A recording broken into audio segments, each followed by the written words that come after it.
Imagine a streaming service that's not just about binge-watching. It's about diving into the abyss of terror, where every film feels like a heart-pounding adventure that leaves you questioning reality. Shudder is turning 10, and as the scariest brand out there, it's not slowing down. But here's where it gets intriguing. What does the future hold for a platform built on genuine fear and indie spirit? Stick around. And you'll see why this milestone is more than a celebration. It's a bold statement on the evolution of horror. Sam Zimmerman, the sharp-minded senior vice president of programming and acquisitions at Shudder, has a knack for spotting cinematic gems that chill to the bone. At 37, this die-hard horror enthusiast isn't just chasing trends, he's driven by passion. As a true fan of genre films, he understands that Shudder's core strength lies in its ability to deliver unpredictable, unsettling stories that keep viewers hooked. Since joining AMC Network's favorite streaming spot over a decade ago, Zimmerman has been instrumental in shaping its success. In a chat with IndieWire about the horizon of horror cinema, he shared, "Independent horror will always be just a little bit ahead of the game. We're showing you something you didn't expect to see, pushing you further than you expected to go, and making you just a little more unnerved. We're provoking you, then making you really think about what you're watching. For beginners dipping their toes into horror, think of it like this. Indie films often twist familiar tropes in ways big studios avoid, creating fresher, more personal scares that stick with you long after the credits roll." This year, 2025, Shudder has been throwing a massive year-long bash to mark its 10th anniversary, complete with creative events that highlight its vibrant community engagement. Picture a Shudder-inspired parade winding through the streets of New Orleans, or a dedicated tattoo parlor popping up in New York. These aren't just gimmicks, they're proof of how the brand fosters real connections with fans. Zimmerman emphasizes that if Shudder claims its identity through its programming, it must also connect personally, making filmmakers feel accessible. That's a subtle nod to George A. Romero, who showed his 1968 feature debut Night of the Living Dead, a shoestring zombie flick that broke convention in every sense, on the vehicular circuit too, Zimmerman explained. But here's the part most people miss. This celebration has timed perfectly with a lineup of standout releases, including both acquired gems and original projects Shudder helped produce.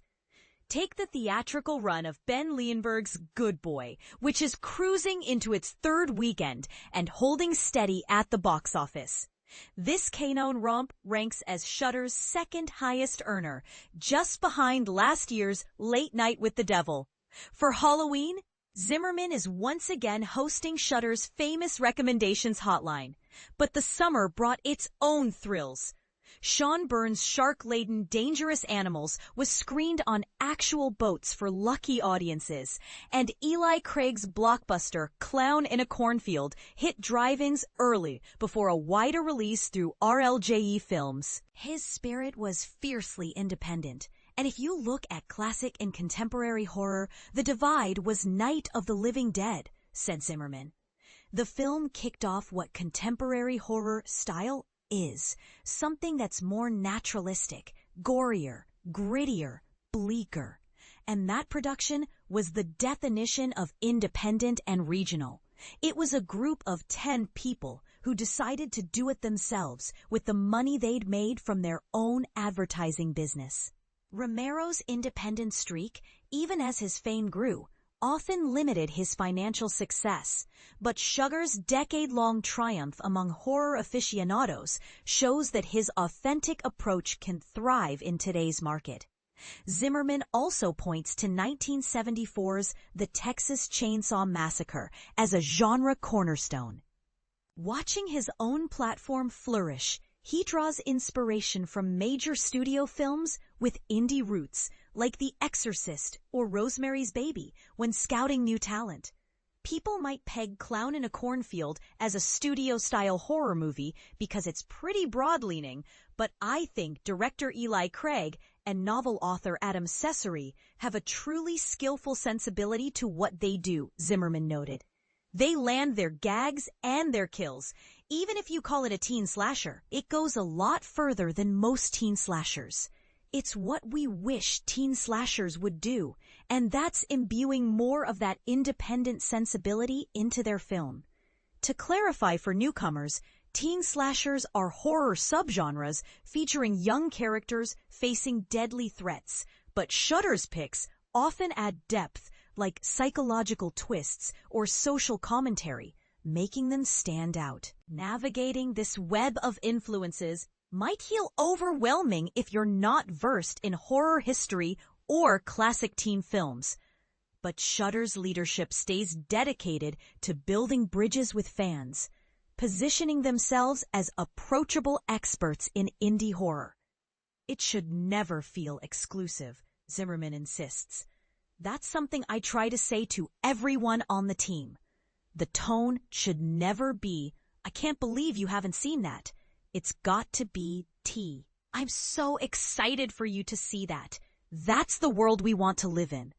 Over time, Zimmerman has witnessed countless industry pros try to define the typical horror fan, often missing the mark. Growing up in bustling New York City, he believes diversity is key. Horror lovers come from all walks of life. Someone who loves horror doesn't look one way, he says. Conversations with everyday people, like moms or nurses who rave about horror, warm his heart. Shudder aims to be inclusive, offering scares for everyone, and Zimmerman stresses the importance of genuine fright. We always wanted Shudder to be a place where everyone found something scary to watch, and it is so important to me that our movies are scary. That might seem obvious, but it's really not. For those starting out, this means avoiding watered-down thrills. True horror should evoke real unease.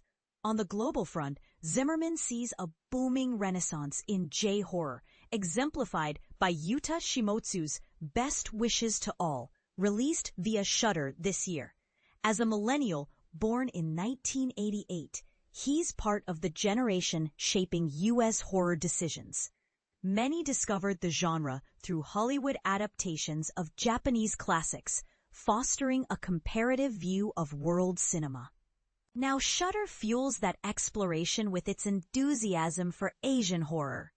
We've been working on this contemporary wave of Indonesian horror ever since Satan's Slaves in 2017, Zimmerman revealed. It's very nervy and stylish. We did The Queen of Black Magic in 2019, and it's one of my favorite movies that Shudder has ever released because it feels so perfectly creepy, crawly, icky, scary, just ideal when you're making a horror movie. They've continued collaborating with Indonesian filmmaker Joko Anwar. For added authenticity, this July saw House on Eden, a found-footage flick made for just $10,000 by TikToker Chris Collins, who also stars alongside fellow app sensation Selena Myers. That's another kind of authenticity test, Zimmerman said. Chris and Selena are so successful in their domain and in the creator world of TikTok. They have such a wide audience already, and they didn't have to do this movie. But they went out and they did it Blair Witch style. It was just them in the woods, and they created a film that sets up real scares. While some Hollywood insiders might feel threatened by influencers, Zimmerman views this as a positive influx of fresh talent. House on Eden raked in over $450,000 at the box office for Shudder, paving the way for YouTuber Chris Stuckman's neon debut Shelby Oaks this fall. Though direct comparisons await its release, Zimmerman is confident in Shudder's approach. When asked about dipping into Disney IP horror, think twisted takes on fairy tales that rake in cash but often flop critically, Zimmerman quipped, "Well, we had The Ugly Stepsister."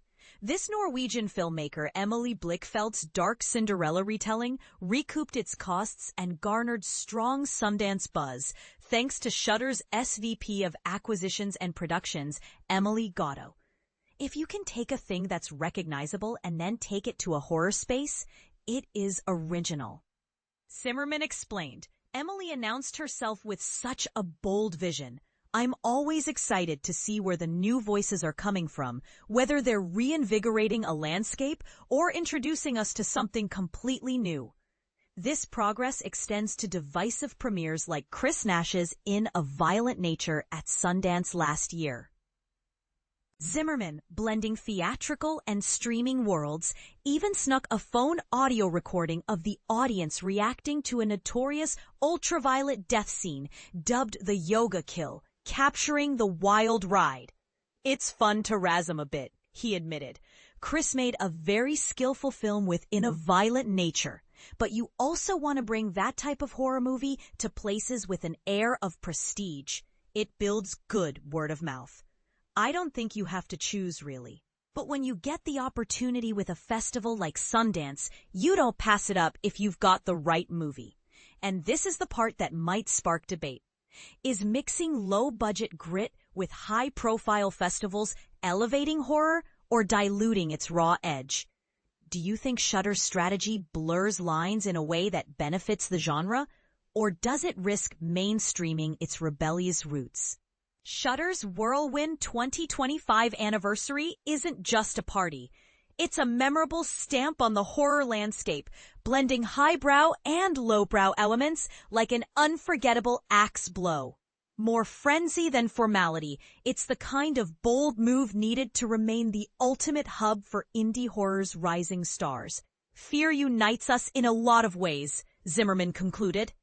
The ambition is to keep the genre at the heart, expand within it to bigger and scarier scales, and always retain how we cherish pure independence and movies made on nothing but tenacity. That entire spectrum covers what the horror genre is, and that's what we have to showcase by continuously expanding our minds. What do you think? Does Shudder's indie-focused path truly challenge Hollywood norms, or is it time for more mainstream crossover? Should horror embrace influencers like TikTok creators, or does that dilute its authenticity? Share your thoughts in the comments. I'm curious to hear if you agree, disagree, or have your own twist on the future of fear.